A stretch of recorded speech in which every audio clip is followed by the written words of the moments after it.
Wolfgang von Trips.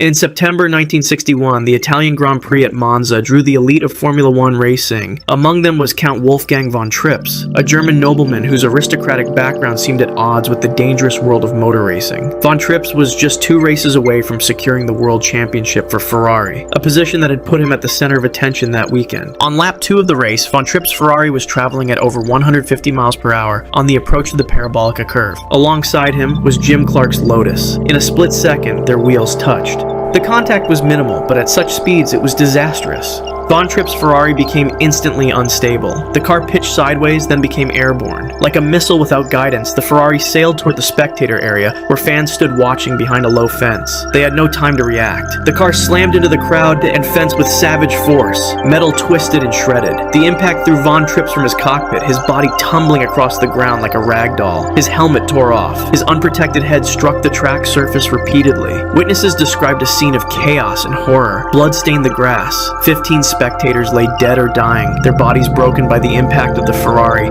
or sliced by its metal components. Emergency services were overwhelmed by the scale of the disaster. Von Trips himself lay motionless on the track. His neck had been broken in the violent ejection from the car. He had died instantly upon impact with the ground, his body still warm as officials reached him. The race continued despite the tragedy. As cars roared past the accident scene, officials covered Von Trips' body with a tarpaulin. The Germans' championship dreams ended there on the Monza asphalt. His life cut short at 33, and his title hopes handed to his teammate Phil Hill, who became world champion that day. Ayrton Senna. On May 1st, 1994, the San Marino Grand Prix at Imola was under a dark cloud. Just one day earlier, Austrian driver Roland Ratzenberger had died during qualifying. Despite this, Ayrton Senna, the 3-time world champion and arguably the greatest Formula One driver in history, took his place on the starting grid. His Williams car sat in pole position, a familiar spot for the Brazilian master. The race began, and Senna pulled away as expected. On the 7th lap, his car entered the high-speed Tamburello corner at approximately 190 miles per hour. What happened next would be scrutinized for years to come. The Williams suddenly veered off course, continuing straight where the track curved left. In the final seconds, telemetry showed Senna desperately trying to slow the car. He managed to reduce his speed to about 135 miles per hour before impact, but it wasn't enough. The Williams slammed into the concrete barrier at an angle that proved fatal. Upon impact, a piece of the suspension broke free. Like a javelin, it pierced through the carbon fiber helmet and into Senna's head. The right front tire and suspension assembly were driven back into the cockpit, striking his helmet with tremendous force. Blood pooled inside his helmet immediately. When medical teams reached him, Senna was still sitting in his car, motionless but alive. His head tilted slightly, blood seeping from underneath his visor. Track doctors performed an emergency tracheotomy at the scene, knowing every second was critical. The helicopter waited to transport him to Maggiore Hospital in Bologna. Though his heart was still beating, brain scans revealed devastating injuries. At 6:40 p.m., doctors announced what millions feared. Ayrton Senna was dead. Brazil declared the 3 days of national mourning. An estimated 3 million people lined the streets of Sao Paulo for his funeral procession. The driver who had seemed invincible on track was gone at 34, his legend immortalized in that final fatal moment at Tamburello. Roland Ratzenberger.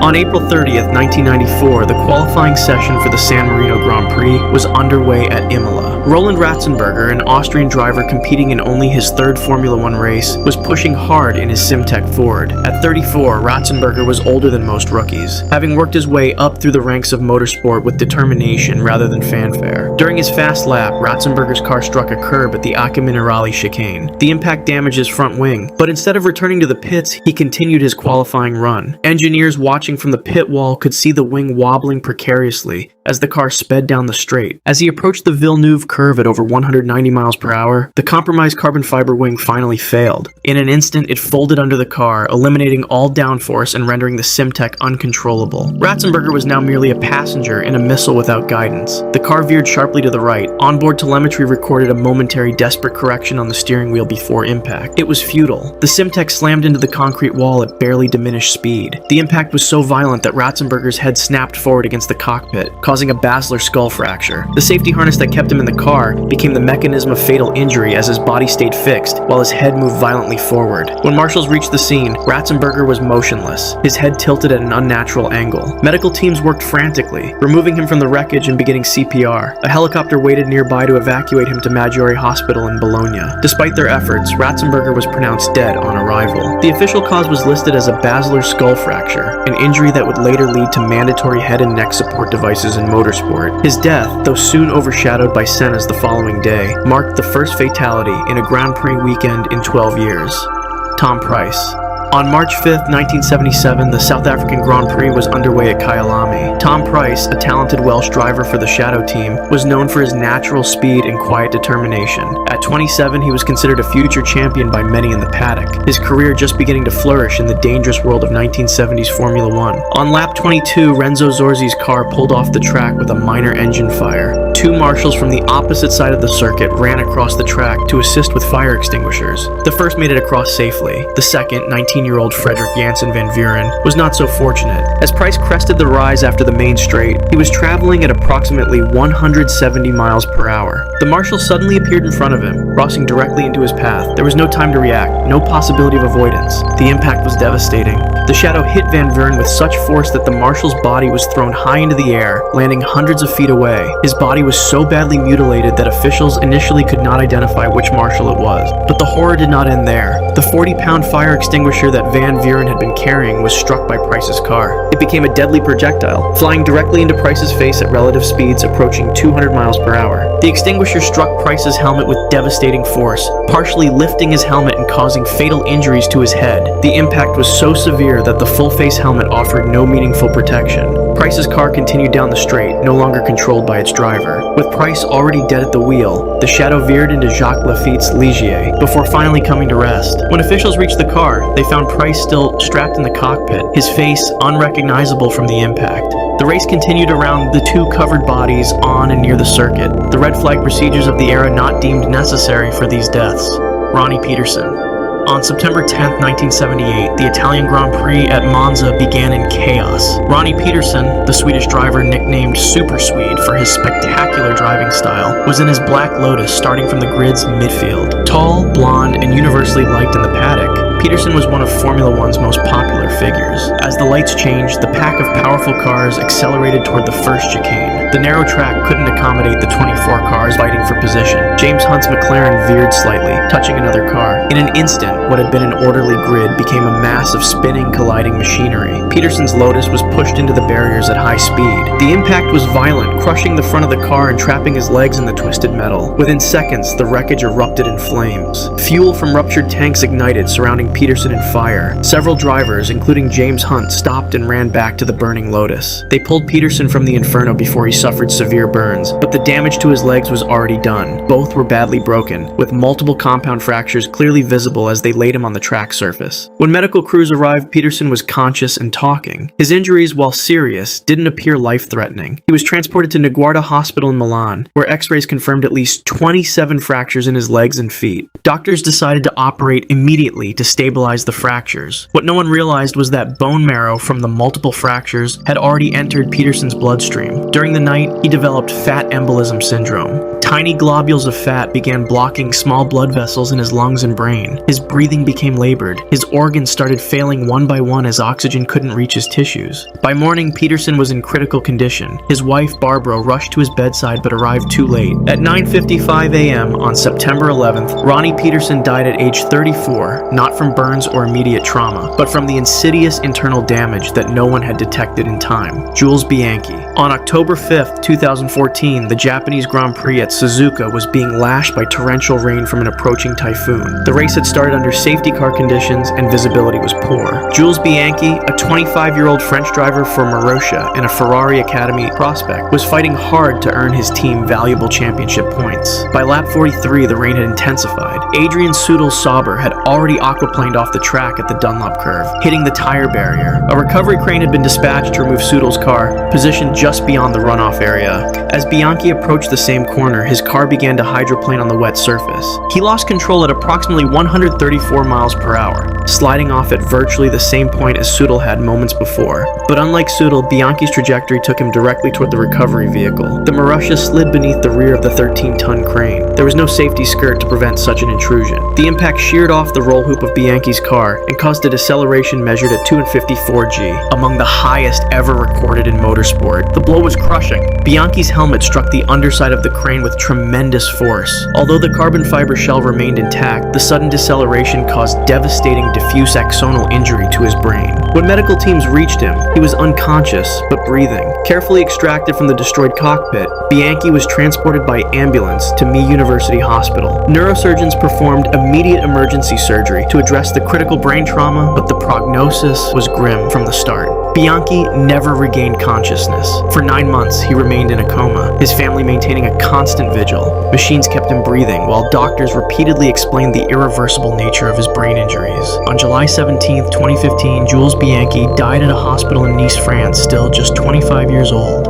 He became the first driver to die from racing injuries in Formula One in 21 years, breaking a safety record that the sport had been proud of since Ayrton Senna's death.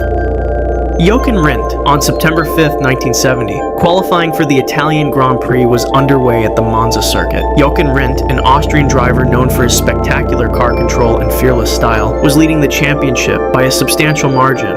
At 28, he had finally secured a competitive car with the Lotus team, after years of struggle in less reliable machinery. Rindt was pushing hard during the session, determined to secure pole position despite concerns about his car's safety. The Lotus 72 was fast but fragile, its designer Colin Chapman infamous for building cars that were light, innovative, and often on the edge of structural integrity. As Rindt approached the Parabolica corner at approximately 175 miles per hour, something went catastrophically wrong. Later investigation would reveal that a brake shaft had failed, causing a sudden and complete loss of braking power. In that split second, Rindt became a passenger in an uncontrollable machine. The Lotus veered sharply to the left, skidding across the track toward the guardrail. There was no runoff area in 1970, just a thin metal barrier between the track and the trees beyond. The Lotus slammed underneath the guardrail at tremendous speed, the metal edge slicing through the front of the car like a knife. Rindt was wearing only a lap belt, having refused to use the available shoulder straps because they inhibited his movement in the cockpit. This decision proved fatal. As the car violently decelerated, Rindt's body continued forward. The impact forced him down in the cockpit, the edge of the steering wheel crushing his throat and chest against the lap belt. When track workers reached the scene, they found Rindt still alive but unconscious and gravely injured. His throat had been severely traumatized, cutting off his airway. Despite frantic efforts to save him, Jochen Rindt was pronounced dead upon arrival at the hospital. The season continued without him, but no driver could overcome Rindt's points laid. 2 months later, he became Formula One's only posthumous world champion, his widow Nina collecting the trophy he would never hold.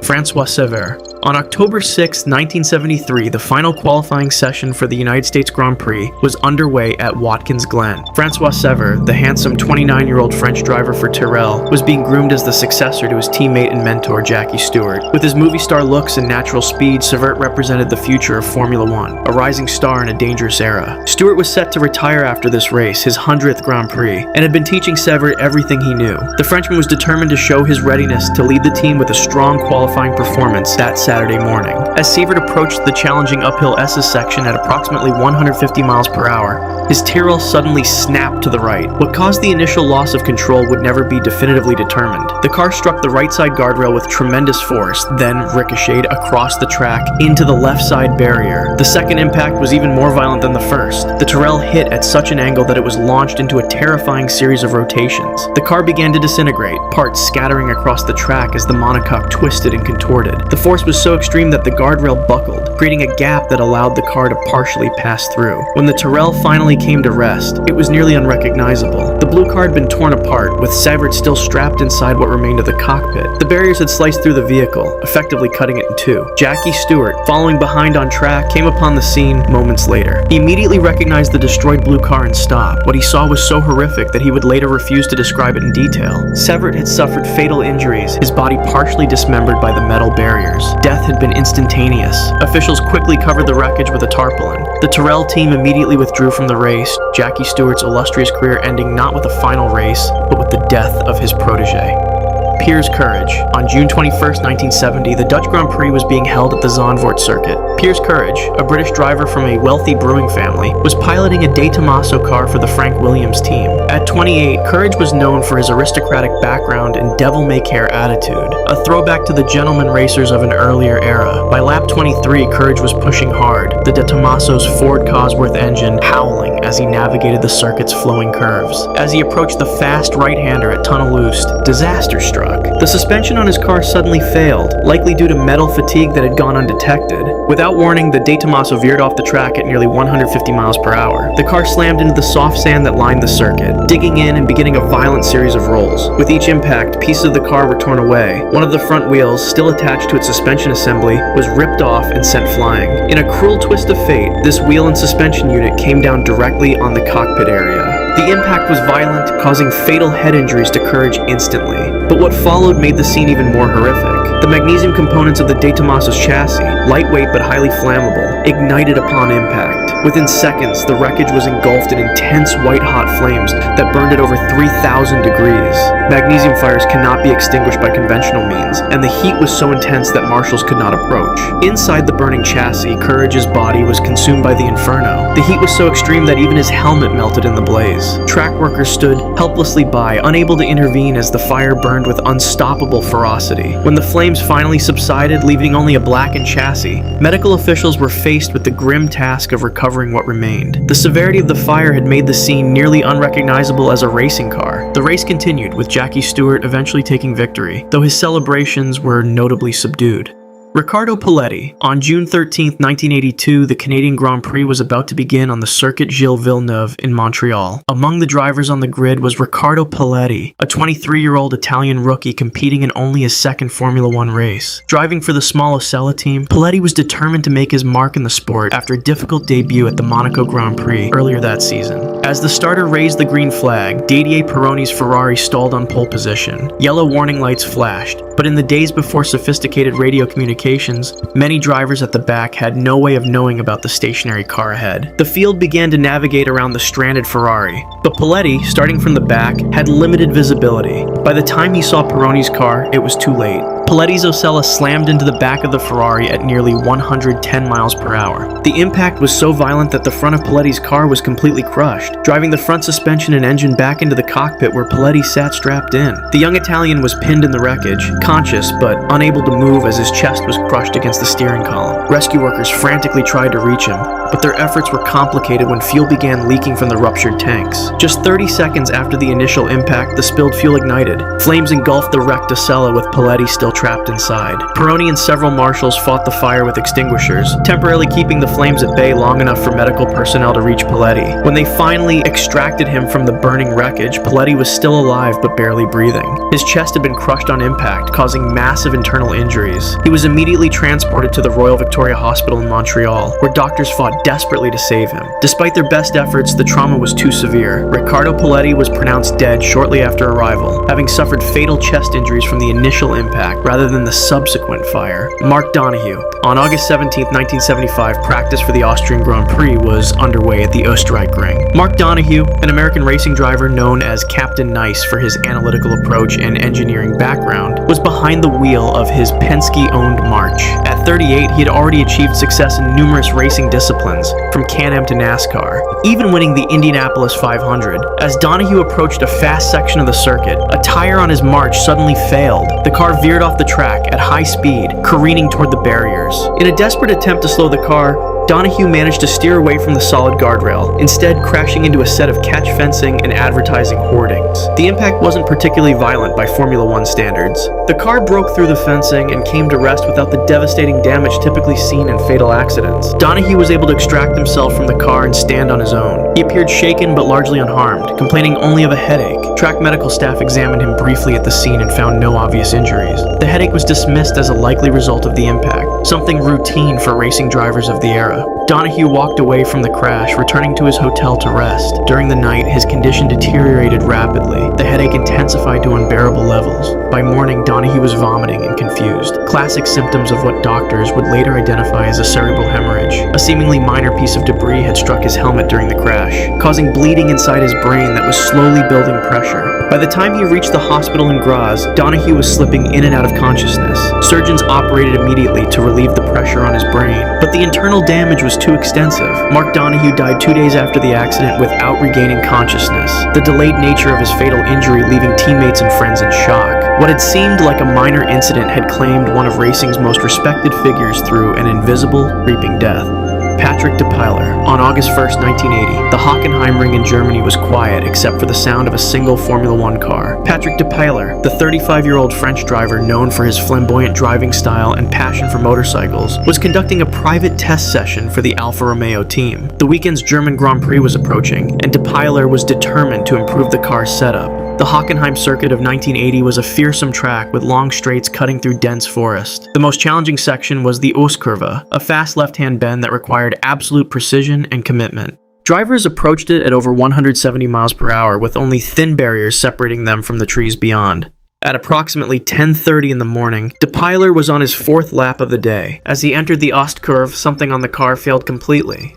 Later investigations suggested a suspension component had broken, though some speculated that a tire failure was to blame. Whatever the cause, the result was the same. The Alfa Romeo became instantly uncontrollable at maximum speed. The car snapped sideways, then became airborne. For a brief moment, the red machine flew through the air before slamming into the Armco barriers with devastating force. The impact was so violent that the car disintegrated, pieces scattering across the track and into the forest. The cockpit section, with Depailler still strapped inside, came to rest against the mangled barriers. There was no fire, but the damage to the car and driver had already been done. The impact forces had caused massive trauma to Depailler's body, crushing his chest and head. When track workers reached the wreckage, they found Depailler motionless. There was no need for medical intervention. The force of the crash had killed him instantly. His body remained in the twisted cockpit, his hands still gripping the steering wheel, a final testament to a racer who never lifted off the throttle. The irony was not lost on those who knew him. Depailler, a man who had survived countless motorcycle accidents and previously broken both legs in a hang-gliding crash, had died while testing safety improvements to a car that ultimately could not save him. Helmuth Koenig. On October 6, 1974, the United States Grand Prix was underway at Watkins Glen. Helmuth Koenig, a 25-year-old Austrian rookie, was driving the uncompetitive Surtees car in only his second Formula One race. Despite his limited experience at the sport's highest level, he had shown promise and a methodical approach to learning the difficult track. On the 10th lap, Koenig was navigating the challenging Watkins Glen circuit when disaster struck in the most mundane form. His right front tire suddenly deflated as he approached the sweeping right-hander at the end of the straight. Under normal circumstances, such a failure would lead to a controlled slide into the barriers, uncomfortable but rarely fatal. The car skidded off the track at approximately 140 miles per hour. Koenig braced for impact as the Surtees approached the guardrail. What should have been a simple barrier designed to absorb energy and protect drivers, instead became the instrument of his death. The bottom portion of the guardrail had been improperly installed. When Koenig's car hit the barrier, instead of deflecting or crumpling as designed, the metal rail gave way at the bottom while remaining intact at the top. This created a deadly guillotine effect. The Surtees slid underneath the top portion of the guardrail with terrible precision. The metal edge of the barrier struck the cockpit exactly at Koenig's eye level. In an instant, the top of his helmet and his head were severed cleanly from his body. When track marshals reached the scene seconds later, they were confronted with a horror beyond imagination. Koenig's body remained strapped in the driving position, the safety harness having functioned perfectly to keep his torso in place. But where his head should have been, there was nothing. The race continued as Koenig's covered body was removed from the track. The public announcement merely stated that the Austrian had been involved in an accident. If you want to see more videos like this, click the video on screen now and make sure to subscribe.